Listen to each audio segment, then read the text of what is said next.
In a case that has sent shockwaves through the Montreal area, former elementary teacher Josianne has been sentenced to 6 years in prison after admitting to sexually abusing an 8-year-old boy who once saw her as a mentor and a friend.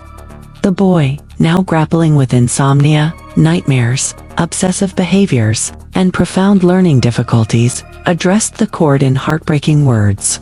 "It's like a scribble that I try to erase, but there are always traces left." His mother, holding back sobs, read the letter aloud yesterday in the Laval courthouse, painting a chilling portrait of trust, shattered and innocence stolen. Due to strict publication bans designed to protect the young victim's identity, certain information remains undisclosed.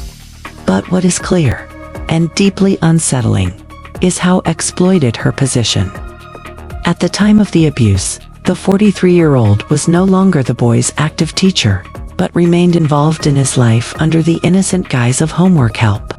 Parents, unknowingly granting permission for outings framed as positive reinforcement, became unwitting accomplices to the horror that unfolded over 17 excruciating months. The grooming was strategic.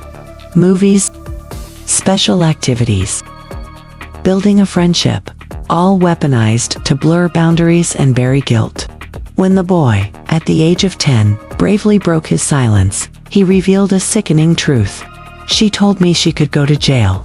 She knew she was doing something wrong, but she did it anyway." The betrayal cut even deeper when the boy's mother, after confronting, received a partial confession dripping in warped justification. The abuser claimed she had fallen in love.